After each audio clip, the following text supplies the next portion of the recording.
When the town smells like cinnamon, you know someone just died. I've lived in this town named Tattletoe since the moment I was born. When everything smelled like nutmeg. It's quite a beautiful place. Everyone that lives here is being gifted with anything they could ever wish for. Each family has a big house with enough room so that generations can live together if they wish to. They receive a car, although that one is quite unnecessary if you ask me. No one ever leaves anyway, and the town is small enough that a bike would be more than enough. If you want to take a stroll down the town center, you can easily do so on foot. You can watch all the little shops and restaurants. Each and every place is an individual masterpiece run by important members of the community.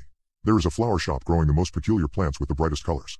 There is a store making boots that will make you want to start dancing and never stop. There is a jewelry store with diamonds you have never seen before. However, the most important place, the one that makes our town what it is Mrs. Holly's wonderful bakery. Mrs. Holly is an old woman with rosy cheeks and purple dresses. She likes to sing as she bakes the most delicious pastries, bread, and biscuits. Stepping foot into that wonderful bakery will never want to make you leave again. Unfortunately, we are not allowed to buy any of the things produced, not from the bakery or any of the other special shops. The goods are made for export. There is something particularly interesting taking place in the peculiar place we call Tattletoe. You see, every time a child is brought to life in our small little hospital, the town smells of nutmeg. When someone dies, it smells of cinnamon. That's because as soon as the news reaches the lovely Mrs. Holly, she will start baking a batch of pastry, making sure everyone in town can smell that we gained or lost a member. This is something we have all grown accustomed to, and we wouldn't want it any other way. The smell of a town can tell you a lot about its history, you see. Paris smells like butter, Berlin smells like iron, and Naples smells like basil. Well, I have never been to any of those places myself, so I couldn't tell you for sure, but this is how my grandfather would describe them. He liked explaining the world with his nose. My grandfather was the most remarkable person I knew and one of the very few people who were allowed to leave the town from time to time. He was an exporter. I still remember the day he was taken away. The cinnamon never smelled sweeter. Tattletoe is a special place. The people who have the honor of living here are never short of anything they could wish for. But of course, this life of ease and peace comes with a price. If you live here, you need to stick to our rules. They are not many and it's not that difficult to oblige. You just need to be willing enough. For example, if you want to live in Tattletoe, you need to work. When a child reaches a certain age, it is assigned to a new job. As I said, we have many special shops. I know, it sounds a little strange. The town committee always says that everything needed is provided for us. If we ever wanted more, it meant we were greedy and not worthy of living in this little paradise. I never understood much about our ideals. You work all your life but are not allowed to buy anything? It felt strange to me, but my parents taught me from an early age that I needed to follow the rules. Now that I am old enough to work, I was assigned to my first job. I assumed I would have to work in the toothpaste factory together with mom and dad. The toothpaste that makes your teeth go all black and achy, but instead I got a much better job. One that every child in town could only dream of. I would be working in Mrs. Holly's bakery. Deborah, oh please. Come in, come in. Mrs. Holly greeted me with a warm smile. It was so early in the morning the sky was still black, but I knew better than to be late on my first day of work. Morning, Mrs. Holly, and thank you so much for hiring me. I was a little afraid of what other job I might get. She gave me a sympathetic smile and waved me inside. She handed me my very own apron as we walked to the back of the bakery. I usually work alone, but I heard a rumor that they wanted to assign you to be a shoe tester, and I really wouldn't have wanted your feet to fall off. I furrowed my brow. Why would my feet fall off? Oh, honey, the committee heard about some city somewhere in the States where the people are apparently dancing even when they shouldn't. Now they want to punish them, so produce increased. They need testers to see if the new shoes work accordingly, right? I mumbled. All the products were created so someone somewhere could be punished.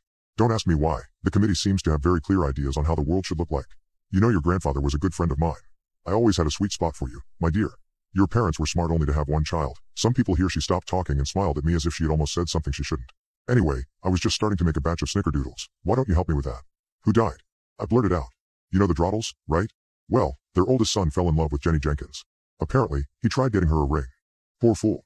He knew what would happen if they found out. The longer I worked at Mrs. Holly's bakery, the more I started understanding what was actually taking place in our town. The factories and shops were creating something awful. Everyone that was old enough knew about it, but they chose to ignore it. Even if they all had different reasons. Life here was really perfect. You never had to fear anything as long as you worked and didn't take any of the products from the forbidden shops. There were enough stores giving out legal things for free. The house, the car, the food, the drinks, the entertainment, and everything else you could imagine. Anything that was given to the people for free was a way to make them live happily and not start asking questions. As there was another rule. Never ask questions. What did my grandpa do? I know I wasn't allowed to ask. Mrs. Holly could hit me, hurt me, make them burn me, but somehow I couldn't keep myself from blurting out those words. I kept asking myself this question each time I smelled cinnamon. Besides, Mrs. Holly and I had grown closer. I felt like I could trust her. When I said those words, her eyes opened wide with terror. Child, are you insane? Don't you know that I'm not supposed to ask questions? I know. But you know, the other day they took Timmy, my neighbor. He was such a kind and sweet person. They assigned him to the crematory and he said no. So they threw him in. I don't know what befell me. Maybe it was the fact that I was getting older, or maybe the bakery made me feel dumb and brave. Timmy wasn't the only one they took. Just the one that hurt me the most. He was a kind boy. Mrs. Holly sighed. Your grandfather didn't do his job. He was supposed to travel and sell, but instead, he destroyed the products.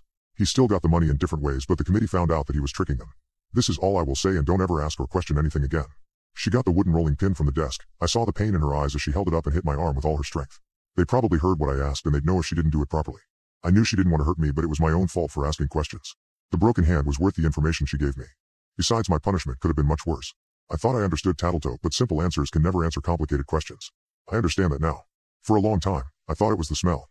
The nutmeg would make you happy, the cinnamon would teach you to fear. I spent every day in the bakery surrounded by the smells, and only now I'm starting to become skeptical. I'm starting to doubt and understand.